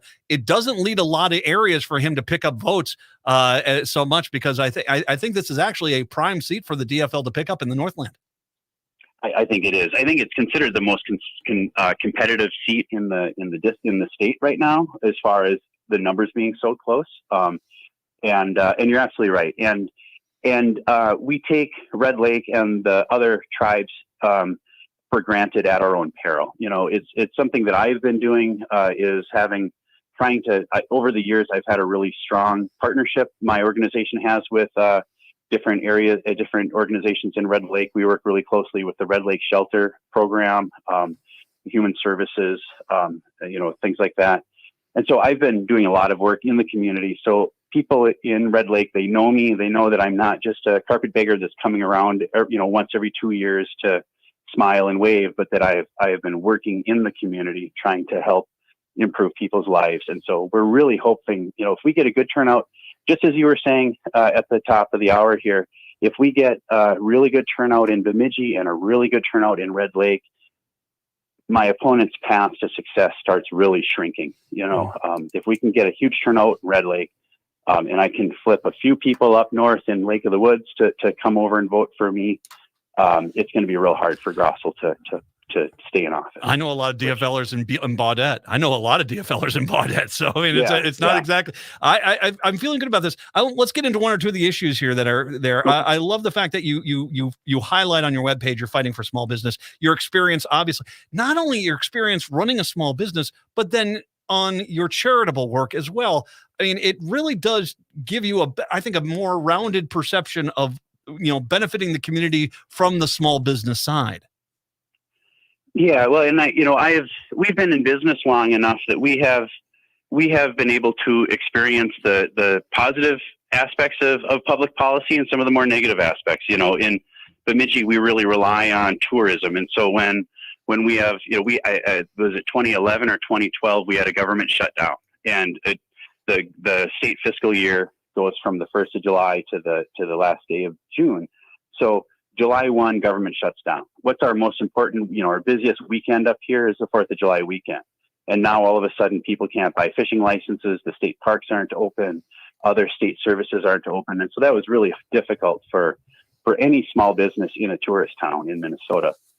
But then we've seen the opposite where, just recently as COVID hit in 2020 and businesses were forced to shut down, something that I'm really proud of as a county commissioner, we took money that we got from the state, money that we got from the feds, and basically gave it out through our economic development agency, Greater Bemidji, gave it out to small businesses. And we made sure that there was one business that failed in our community during the COVID shutdown. And that was a business that was a little bit shaky and probably was going that way anyway. So government has a huge role to play, whether we want it to or not, in the success or the failure of small business. And so having been on both the policy end of it and as a person trying to balance the, cash flow of the business and make payroll, I've seen how government can help and how it can hinder, Mm-hmm. Housing issue. Let's bring this up because this is obviously something I think we've talked a little bit about at this election cycle, but not much. I mean, we do have a housing crunch everywhere in the state, but especially in rural Minnesota, where you just don't get contractors who are out there saying, I can't make the premium dollar that they can in a suburban build in Minneapolis, St. Paul. So it's hard to kind of get development made and houses built. And, I was reading the New York Times article. It's like, God forbid anyone tries to build a single family home nowadays. No one's doing that. Talk about the challenge of housing, because throughout that entire district, there's a housing crisis going on in every district in rural Minnesota as well. Right. Yeah. And again, I'll talk about when I was up in Badette and Williams, that's what people talk about. It's difficult for Marvin Windows and Polaris to recruit employees because there's no workforce housing up there. There's plenty of jobs, but nowhere to live. And you nailed it on the head. Developers are going to go where they have the better ROI. If they can get $70,000 profit per unit in the cities or in Fargo, and they get a $25,000 or a $15,000 profit per unit in Lake of the Woods or Beltrami County, where are they going to go? So how do we incent people to build in rural areas is kind of the key. But it's an economic development issue. We're not able to grow. Businesses aren't relocating, and businesses that exist here aren't expanding because they know that they don't have the workforce housing. I hear it everywhere that I go. And we don't just need like supportive housing and workforce housing or lower income housing. We need housing all the way up the income chain. I know anecdotally about professors that didn't end up coming to Bemidji State University because they couldn't find housing, or doctors. We're having a hard time getting psychiatrists and psychologists and therapists into Bemidji, which we desperately need, but there's no housing. And then furthermore, they look at daycare options. There's no daycare, so I'll bleed into that if you don't mind a little bit. The county just did a needs assessment, Beltrami County. We need in the Bemidji area, which is, you take the townships and the city together, there's a little over 30,000 people that live within 10 miles of Bemidji. We need about 1,000 daycare spots for kiddos. So there's like basically no daycare. I know door knocking. I met a woman who lives in Bemidji, works in Bemidji. She has to drive down to Besaida, which is about 20 miles away, to drop her kids off at daycare. I know other people that drive north to Black Duck to drop their kids off about 20 miles away. I know someone that drives to Park Rapids, 35 miles away, so they live in town, they work in town, but they have to spend, an hour to an hour and a half each day commuting to daycare, and that's just not sustainable. So we need to invest in housing. We need to invest in childcare, just as an economic development issue, desperately up here, and the good news is that we have identified these problems, and now it's just a matter of solving them. It's more difficult when people say that there's no problem when there is. At least now we are admitting and we see the problems, and now it's just a matter of getting them solved. Yeah. One of the things last thing I want to ask you here is this is the big issue here, the overturning of Roe v. Wade. We have seen in even the reddest of areas, Kansas and in Nebraska, that ruling has changed things. When you're out door knocking, when you're out talking to the public, what has been your experience? Has it been anything, or are you getting a lot of people like, yep, I don't like my rights being taken away? Yeah. I'm surprised at how little that comes up. The Dodds decision. I don't hear it a lot. When I ask people what their main concerns are, their concerns are quality education for their kids, affordable housing, daycare, real bread and butter sort of, kitchen table issues. Mm-hmm. But yes, I know that if I ask someone, what do you think about Roe v. Wade? What do you think about inflation or whatever? Then they say, oh yeah, that is really concerning. And I don't think it's maybe talked about as I hesitate to say that, but I don't hear it a whole lot, though I know it is on people's minds, and I know it is going to affect the election, even in the North Country, So I think it is a real long-term tactical error by the GOP to really push this. And then people have been saying, well, we need to leave it up to states' rights. States should make these decisions.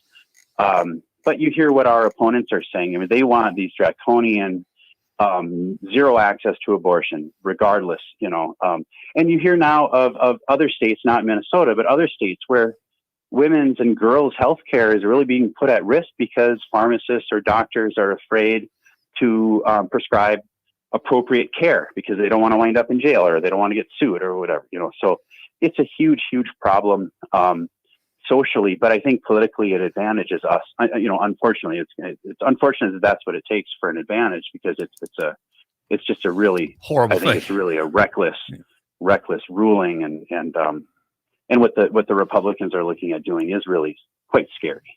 Well, there's one candidate in this race that's going to protect people's rights, and that's Reed Olson. It's just that simple. And that is what I do. Yeah, and he's there to protect your rights. And it's not just this right; it's the other rights the Republicans are teeing off on, getting ready to try to take away from people. Reed, obviously, you are in a huge district. I want to implore everyone here, at the very least, it takes a lot of gas miles to get around up there. Make a donation to Reed's campaign. Also, I imagine if people come up, that you can find some door knocking for them to do. But do you have volunteer opportunities for people that they can do remotely from the cities? We can do phone banking and things like that. So absolutely, if someone wants to help us out, we haven't put together a postcard writing campaign because that's something that some campaigns often do. But definitely phone banking, or why not make a trip, come on up here and hurry up, and you can still catch some of the fall colors for a limited time. But yeah, we definitely have door knocking opportunities and other volunteer opportunities. You can go to my website. That's votereedolson.com.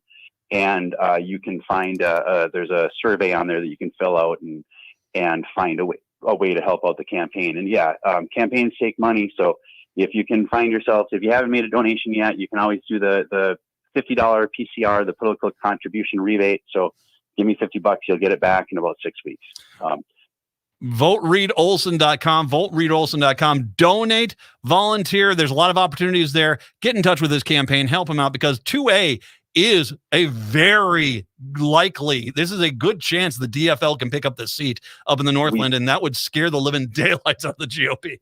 Yep. Well, and we pick up the seat, and that's going to go a long way to helping my colleague Alan Roy pick up the Senate seat. We pick up the Senate seat. We just might flip the Senate.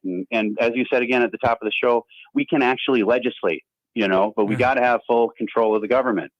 We weren't able to legislate last session, because the GOP had no interest in passing anything, and that hurt a lot of communities. So we got to take control so that we can get out there and really do some good for the good people in Minnesota. Reed Olson, 2A, Democrat of the Day. VoteReedOlson.com. Go help him out if you can. Reed, thank you very much. I appreciate the time. Hey, thanks so much for having me. I'll love to talk to you in January once I'm at the legislature about all the things we're going to do. When you're in St. Paul, you're more than welcome anytime to come on my show, by all means, okay? Super. Take care. You, sir. Reed Olson, Democrat of the Day. Let's take a break. Come on back. It's the Matt McNeil Show right here on AM 950.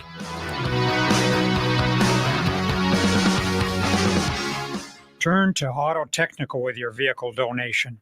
Even though Auto Technical is a small nonprofit, we have helped more families with transportation than any organization in Minnesota. Since '94, we have reconditioned donated vehicles so they have a higher tax benefit. Call Richard at 612-919-5526, 612-919-5526, or autotech.org. Now, more than ever, we are being faced daily with the topic of human mortality, and for many people, estate planning has been top of mind. Getting your estate planning done now can be easy and cost-effective.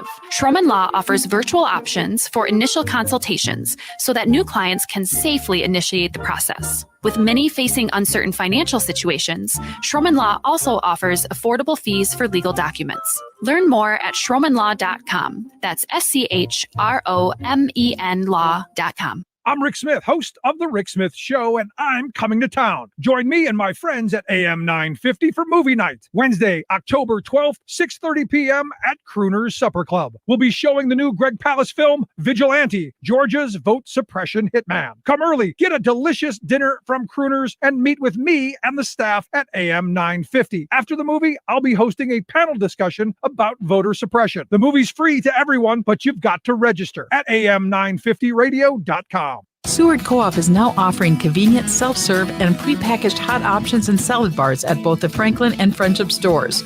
Breakfast items available daily until 11 a.m. and brunch served all day every Sunday. Their weekly lunch and dinner menus highlight cuisines from around the world. They offer vegan, vegetarian, and gluten-free options daily.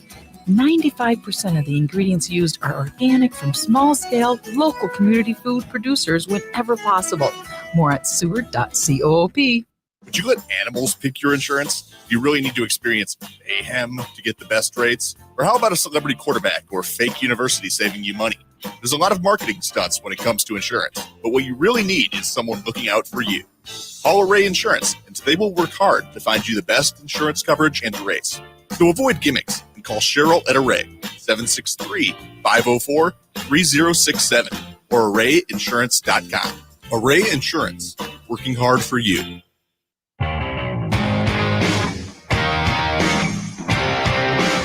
AM 950, the progressive voice of Minnesota, is the Matt McNeil Show.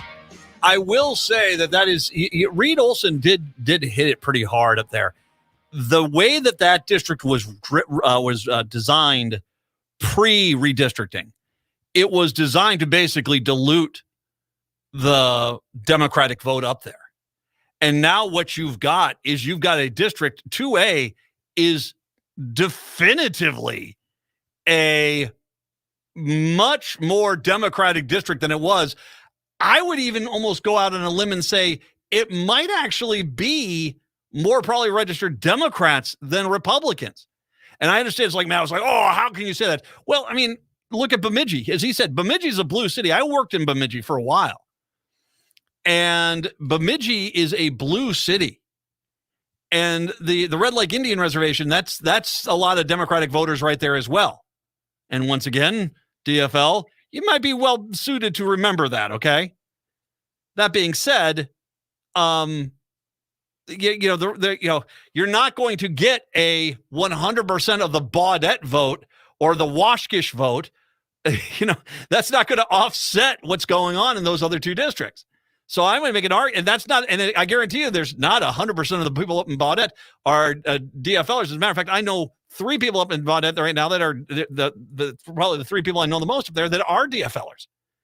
So you're not going to have a case where it's going to be all or nothing there. And so it really is remarkable to me that this district is there, and it's kind of going under the radar. We need to get up there to 2A to help him out. And Alan Roy, who's running for the Senate seat up there, Senate District 2, he was Democrat of the Day. Gosh, way back in the beginning of this cycle. I think we have Alan Roy's Democrat of the Day segment up there still. Go ahead and listen to both of them and help them out. And if you can't get up there, well, make a donation. Just make a donation. He'll need the money for gas money because, it's either him or Eklund. It's got 3A is pretty obnoxious too. It really is. They're big districts. But as well, you can volunteer for that campaign, and you basically might be able to volunteer phone banking or writing, letter writing from your home here and help out his campaign. So get in touch with his campaign. That's Reed Olson. VoteReedOlson.com. VoteReedOlson.com. Todd is in Ramsey. He wanted to chime in on the interview. Welcome on in, Todd.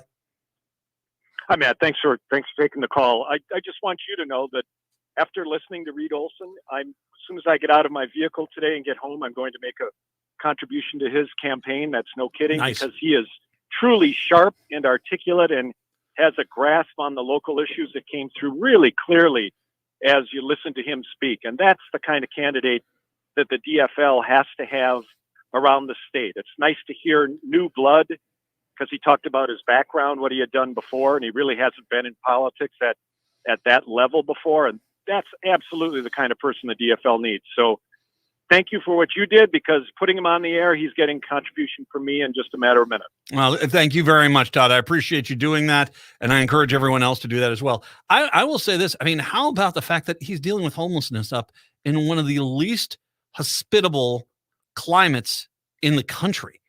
And he's out there, and he doesn't throw up his hands in the air and say, what you're going to do. He's out there. Reed Olson's out there trying to help people.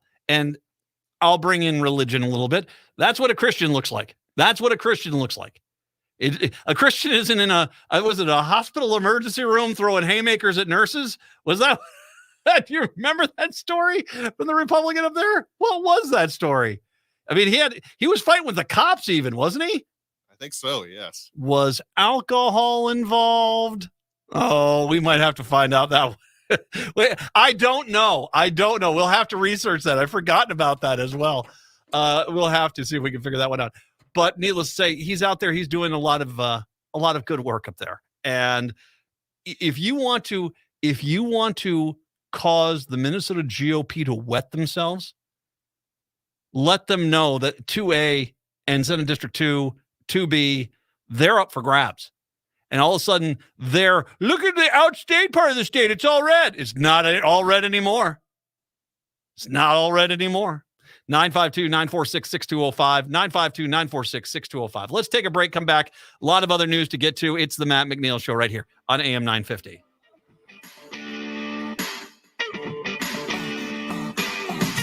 Hi, this is Frank Brown, owner of Minuteman Press Uptown, Minnesota's only minority-owned union printing company. But we are not just another print shop. We are a marketing and promotion company that has over 100 years of experience in helping clients not only with their printing needs, but also with their marketing strategies. We offer marketing ideas for clients from targeted direct mailings to digital geofencing. I am passionate about helping businesses grow. Frank and his team at Minuteman Press Uptown have been great to work with. They always come with fresh marketing and promotion ideas that help us grow. But that is not the only reason I choose to work with them. Check out their Google reviews. I choose Minuteman Press Uptown because they match the values of AM 950. They pay above livable wages, stand up for social, racial, and economic justice.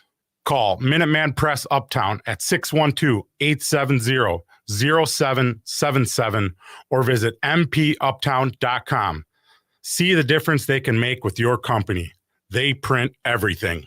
Hey, it's Patrick. Football season is building up, and so is the nastiness in your carpets and air ducts. It's time to call Zero Res and beat the holiday rush. Every surface Zero Res does is specifically designed to preserve and maximize the life of your investments in your home. But also ask yourself before you turn on your furnace, do you know how much built-up dirt, dander, and other allergens are hiding in your air duct system? With Zero Res this month, the more you buy, the more you save. Get 3 rooms of carpet clean starting at just $139 or 5 rooms starting at $199. That's a 43% savings. Book now to get the best carpet cleaning deal of the season. And don't forget about your air ducts. Help your furnace perform its best this winter by removing all the nasty dirt, dander, and harmful debris from your HVAC system. Plus, Zero Res will give you $75 off any air duct cleaning package. Call 952-ZERO-RES or visit ZeroResMinnesota.com to schedule your appointment today. When you see bald eagles flying high in the sky, it captures the imagination. When you visit the National Eagle Center in Wabasha, Minnesota, your imagination soars. Meet live eagles up close, explore interactive exhibits, and attend exciting programs. Go behind the scenes, join an eagle field trip, or cruise on the Mississippi River, the heart of bald eagle territory. It's the perfect destination for families and learners of all ages. Open daily 10 to 5. Head to where the eagles are. Plan your visit online at thenationaleaglecenter.org. With your AM 950 weather, I'm Brett Johnson. Look for partly cloudy skies today with a high near 51. Tonight, cloudy with a low around 35. And Friday, sunny with a high near 49. I'm Angela Warner, and my grandpa Jim Warner taught us to treat customers like family. And to thank you for 68 years, Warner Stellian is offering unbeatable appliance savings. Go to warnerstellian.com for a $50 exclusive coupon.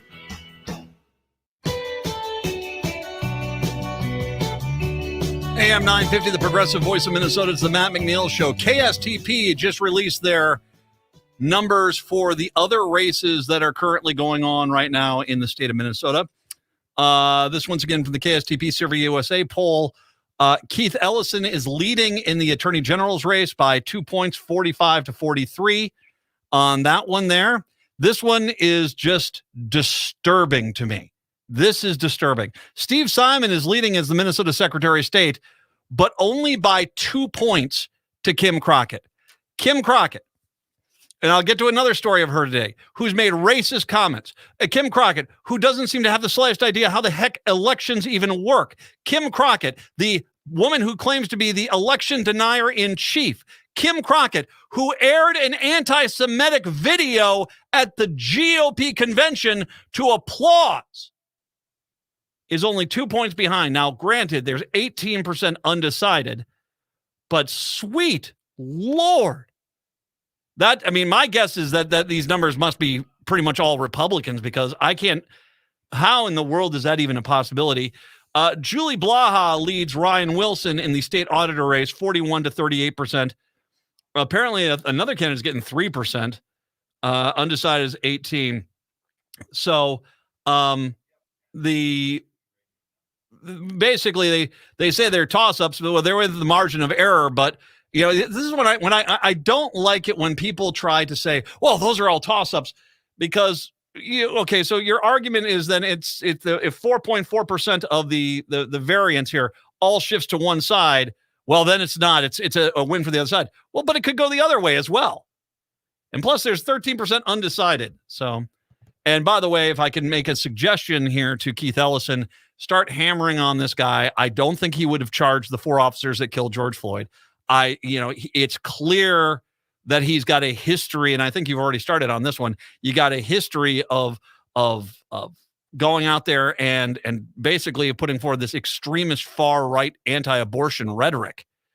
And so I think you hammer on him. But for God's sakes, everyone, if you're listening to me right now, I want you to call everyone, post everywhere you can.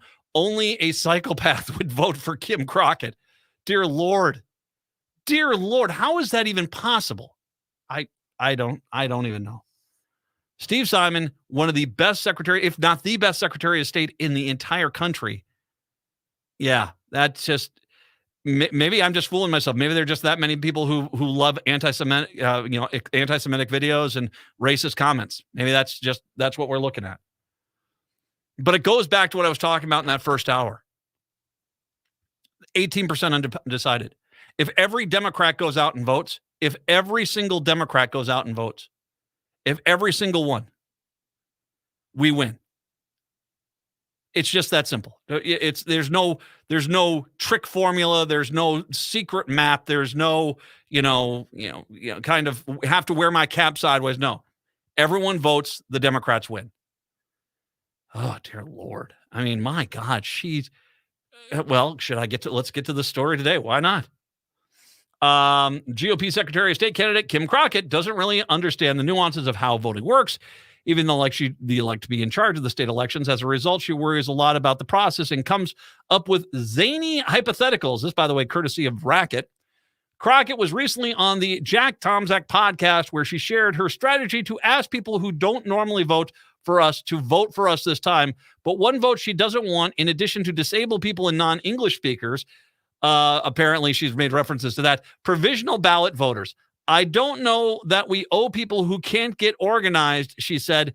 It's the flabby American voter who is indulged, and there's some good faith scenarios you can come up with where you want people to be able to vote, but the onus is on them. The state shouldn't be going around saying, oh, can I help you? Once again, this is a woman running for the Secretary of State's position.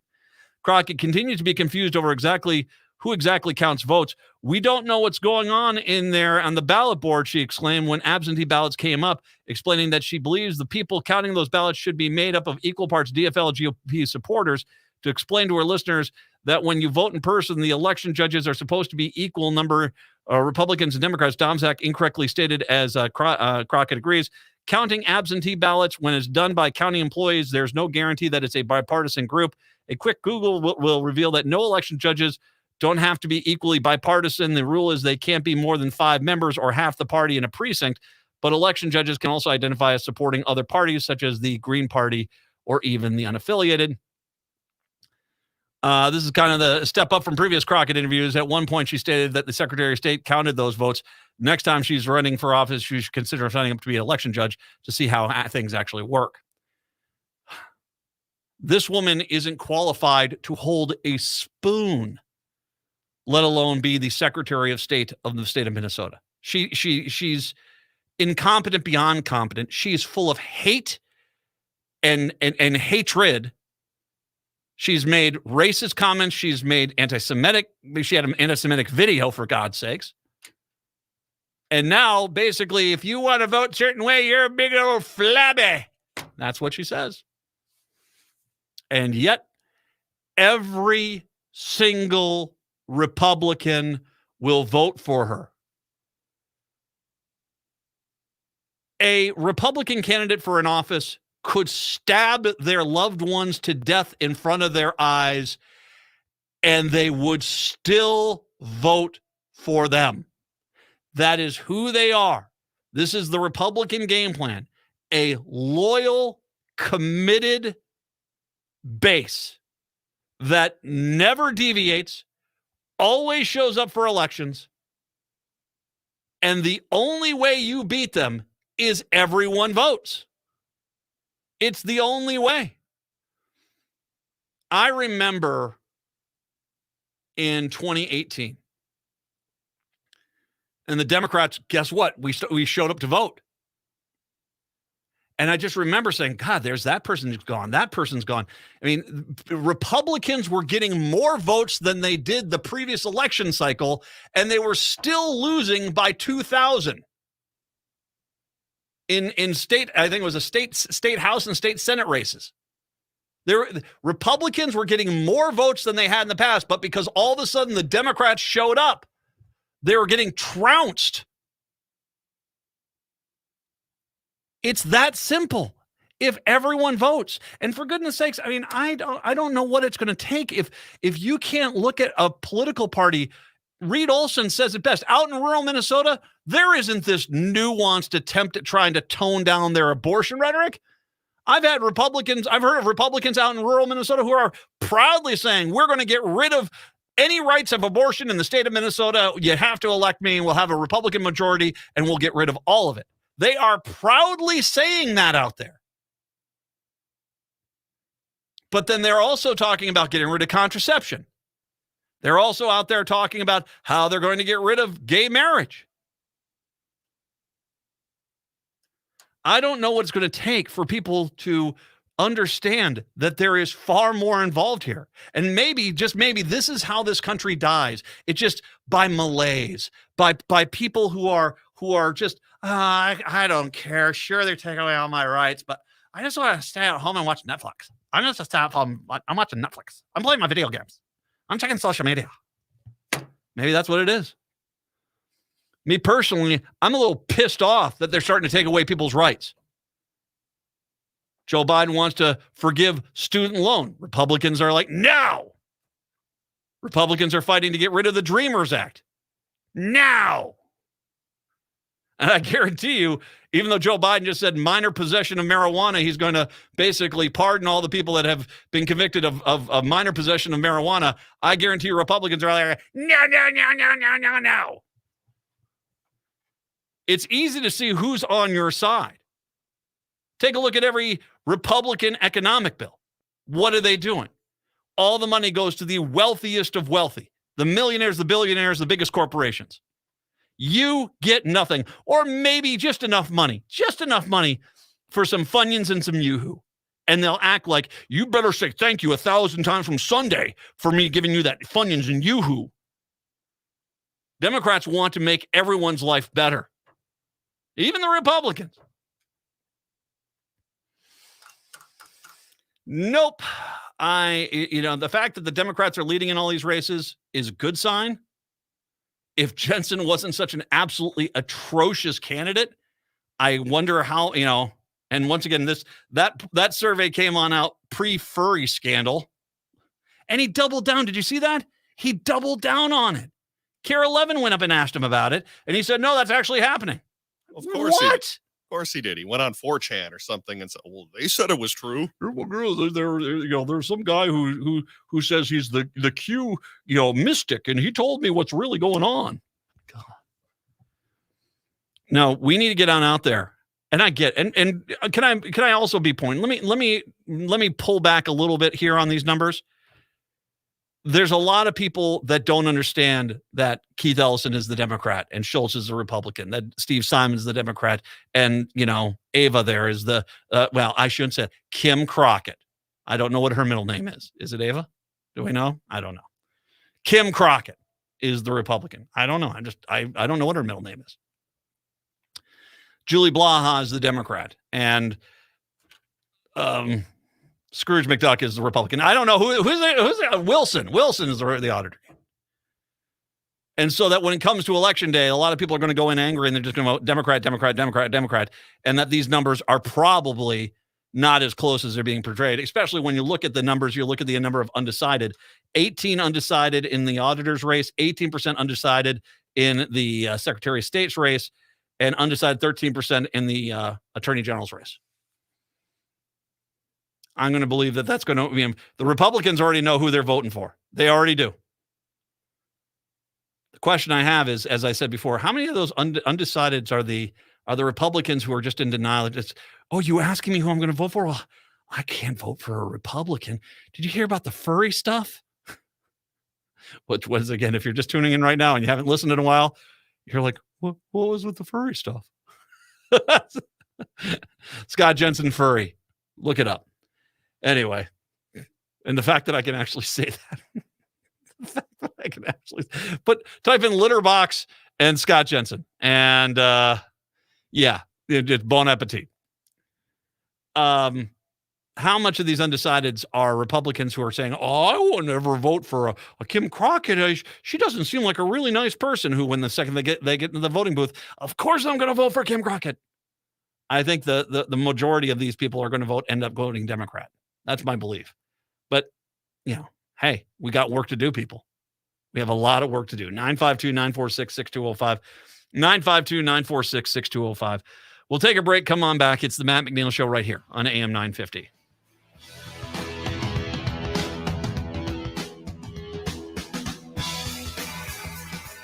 This is Ross Stadheim, partner at MJSB Employment Justice. At our firm, we specialize in cases where our clients tried to do the right thing by reporting illegal or unethical conduct and were demoted or fired. There are laws in place that protect people like you who tried to do the right thing by reporting a problem but were retaliated against. At MJSB Employment Justice, we are fearless advocates who will protect your rights and obtain justice, whether it be a Fortune 500 company or something smaller. Be heard. You deserve better. Contact us today at mjsbjustice.com. Hi, Matt McNeil for Rudy Luther Toyota. You know, I've purchased my vehicles with Rudy Luther because I love my Toyota Sienna, but it's the extra things that make me a loyal Rudy Luther customer. A great example, the Luther Advantage Card. With every new and used vehicle purchase, you'll get 3 years of 10 cents off per gallon of gas at Holiday Station stores and $6 off the Works car washes. Plus, there are other great benefits too. The Luther Advantage Card keeps you happy in your Rudy Luther vehicle. Find out more at Rudy Luther Toyota, 394 and 169 in Golden Valley. Hi, this is Laura. Listen to Food Freedom Radio this week when we'll be talking with Land Stewardship Action. We have a vision for a better tomorrow, healthy soils, and a food system that works for people and the planet. And this upcoming election season, we need to elect leaders who not only share this vision, but will work to make it a reality. Your energy is needed, and Land Stewardship Action is here to help you put that energy to use and be part of putting democracy into action at all levels of government. Listen this Saturday at 8 a.m. or go to landstewardship.action.org. Hi, I'm Mary T. of the Mary T. family of companies. Our new Camellia Rose Assisted Living and Memory Care is a bold reimagining of what assisted living can be. Our emphasis is on creative meals, outdoor walking paths, and a spectrum of restorative therapies and activities. We are founded on a history of care. We are dedicated to enriching lives. Learn more about Camellia Rose Assisted Living and Memory Care by visiting marytinc.com.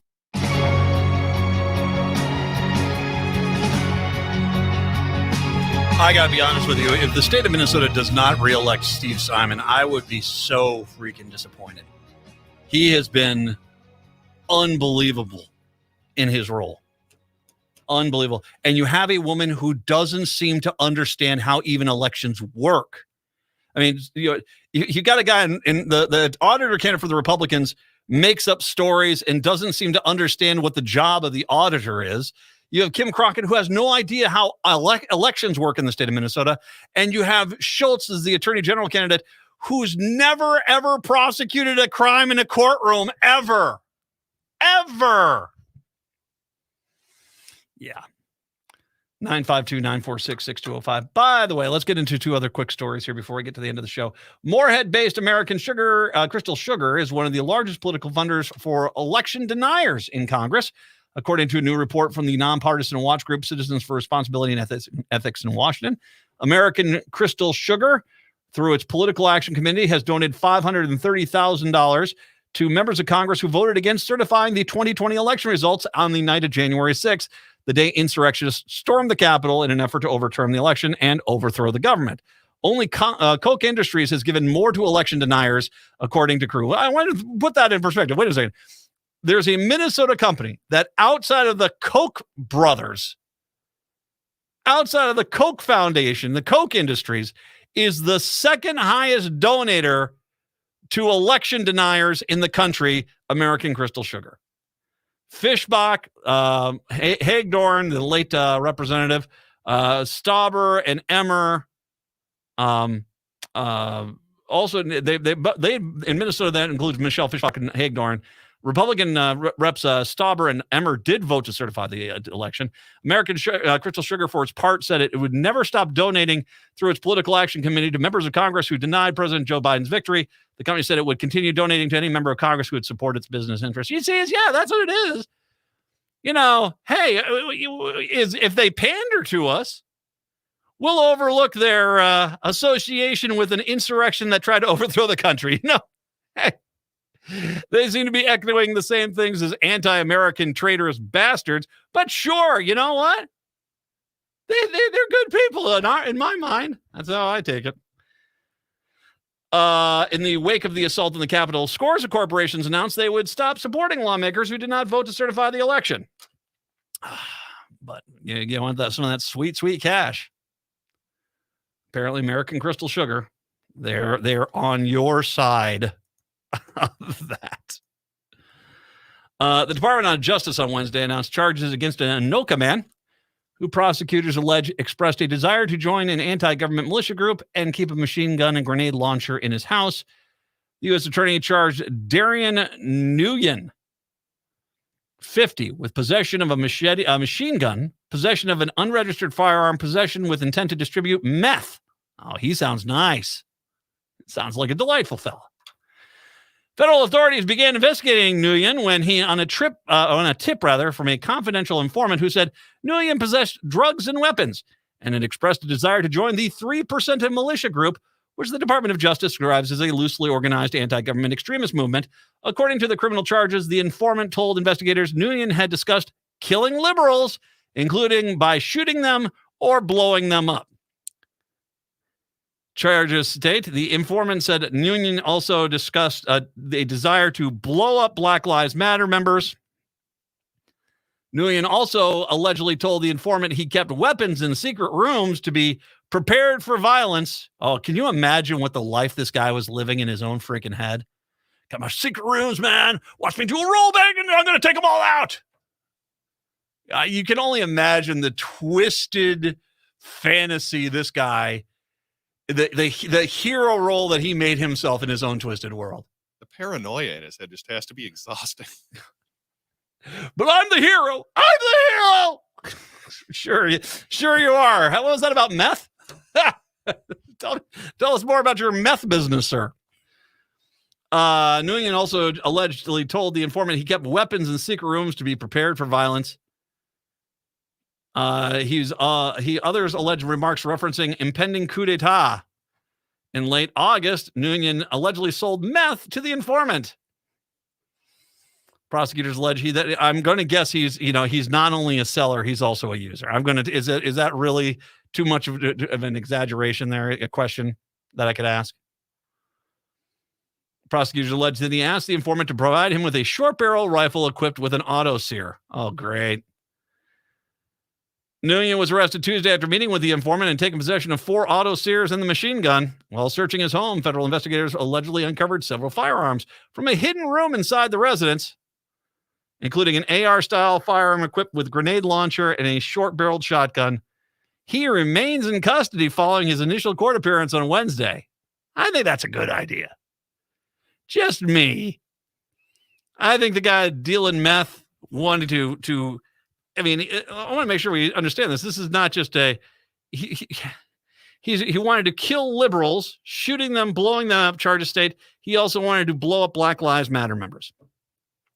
And for the record, if this guy was running for a political office as a Republican in the state, he'd still get most of the Republican votes. I don't know how else to put it for you. I mean, the whole theme of today's show is this. There's a very easy path to Democratic dominance. A very easy path. Everyone votes. It's that simple. It's that simple. Everyone votes. There are more Democrats than Republicans. There are more people that agree with the Democratic principles than agree with the Republican principles. Don't buy the media trying to discourage you. Don't buy the Republican talking points talking about there's no point in showing up. Everyone votes, and it will be a DFL landslide come November. It really will. Have a good one. Devil's Radio up next. Native Roots Radio in the 6. We're back tomorrow. Till then, see ya. Since 1998, the Data Bank GBC has been providing progressive Minnesota nonprofits with innovative, affordable database and communication solutions. We pioneered web-based fundraising software, and today we offer